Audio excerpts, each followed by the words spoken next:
Vivo IQOO নতুন ধামাকা series সত্যি অসাধারণ একটি স্মার্টফোন।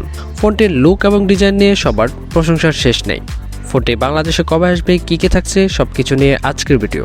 বন্ধুরা, ভিডিও শুরু করার আগে একটা রিকোয়েস্ট, আপনি যদি আমার চ্যানেলে নতুন দর্শক হয়ে থাকেন তাহলে প্লিজ নিজ থেকে এখনই আমার চ্যানেলে সাবস্ক্রাইব করে ফেলুন এবং পাশে থাকা নোটিফিকেশন বেল আইকনটি প্রেস করে রাখুন সবার আগে এরকমই লেটেস্ট ভিডিওগুলো পেতে। আর যদি অলরেডি সাবস্ক্রাইব করে থাকেন তাহলে আপনাকে অসংখ্য ধন্যবাদ। তো চলুন ভিডিওটি শুরু করা যাক।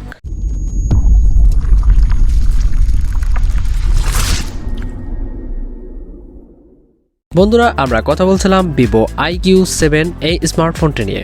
এই স্মার্টফোনটির রিয়ারে থাকছে 48 megapixel wide angle lens plus 13 megapixel portrait 2x zoom lens plus 13 megapixel ultra wide lens. এই ফোনটির ফ্রন্টে থাকছে 16 মেগাপিক্সেল ওয়াইড অ্যাঙ্গেল লেন্স। এই ফোনটিতে আপনারা সর্বোচ্চ ভিডিও রেকর্ড করতে পারবেন 4K 30 fps-এ। এই ফোনটিতে কালার পেয়ে যাবেন grey plus blue plus white. এই ফোনটির বিল্ড ম্যাটেরিয়ালে থাকছে glass front plus plastic back plus plastic frame. এই ফোনটির ডিসপ্লেতে থাকছে 6.62 ইঞ্চের AMOLED touch screen with 120Hz refresh rate. এই ফোনটিতে র্যাম থাকছে দুটি ভেরিয়েন্ট 8GB এবং 12GB। এই ফোনটিতে রোম থাকছে দুটি ভেরিয়েন্ট 128GB এবং 256GB। এই ফোনটিতে প্রসেসর থাকছে octa-core 2.84 GHz কেরিও 680 plus 2.42 GHz কেরিও 680 plus 1.80 GHz কেরিও 680। এই ফোনটিতে চিপসেট থাকছে কোয়ালকম স্ন্যাপড্রাগন 888 5nm টেকনোলজি। এই ফোনটিতে জিপিইউ থাকছে অ্যাড্রিনো 660। এই ফোনটিতে অপারেটিং সিস্টেম হিসেবে থাকছে অ্যান্ড্রয়েড 11 অরিজিন OS। এই ফোনটিতে নেটওয়ার্ক থাকছে 2G+, 3G+, 4G+, 5G support. এই ফোনটির সাউন্ড সিস্টেমে থাকছে 3.5mm জ্যাক এবং ডুয়াল স্পিকার ফ্যাসিলিটি। এই ফোনটিতে থাকছে NFC সাপোর্ট। এই ফোনটির ফিঙ্গারপ্রিন্ট থাকছে আন্ডার ডিসপ্লে অপটিক্যাল। এই ফোনটিতে ব্যাটারি থাকছে লিথিয়াম পলিমার 4000 mAh। এই ফোনটিতে চার্জিং হিসেবে থাকছে USB Type-C পোর্ট এবং 120 ওয়াটের ফাস্ট চার্জিং সুবিধা। এই চার্জারটি দিয়ে 100% চার্জ করতে মাত্র 15 মিনিটস টাইম লাগবে। এই ফোনটিতে ওয়েট থাকছে 209 গ্রামস। বন্ধুরা, এই ফোনটির অফিসিয়াল প্রাইস বাংলাদেশের বাজারে ধারণা করা হচ্ছে 40 থেকে 45,000 টাকার মধ্যে থাকবে।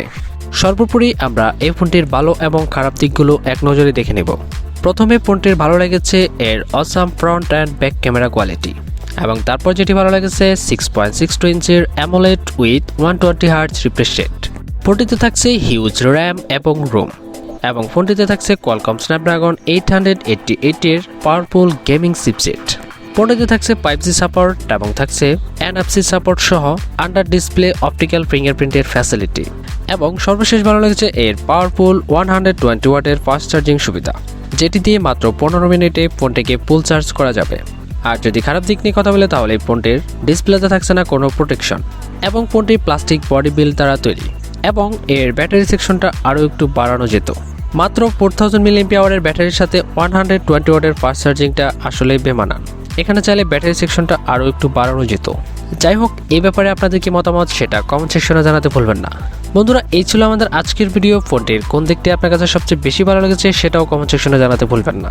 যদি ভিডিওটি ভালো লেগে থাকে তাহলে প্লিজ লাইক করতে ভুলবেন না এবং শেয়ার করে দিবেন আপনার বন্ধুদের মাঝে। ভিডিও শেষ করার আগে একটা রিকোয়েস্ট, আপনি যদি এখন আমার চ্যানেলে সাবস্ক্রাইব না করে থাকেন তাহলে প্লিজ নিজ থেকে এখনই আমার চ্যানেলে সাবস্ক্রাইব করে ফেলুন এবং পাশে থাকা নোটিফিকেশন বেল আইকনটি প্রেস করে রাখুন সবার আগে এরকমই লেটেস্ট ভিডিওগুলো পেতে। তো বন্ধুরা, দেখা হচ্ছে পরবর্তী ভিডিওতে। সে পর্যন্ত সবাই ভালো থাকুন, সুস্থ থাকুন। আল্লাহ হাফেজ।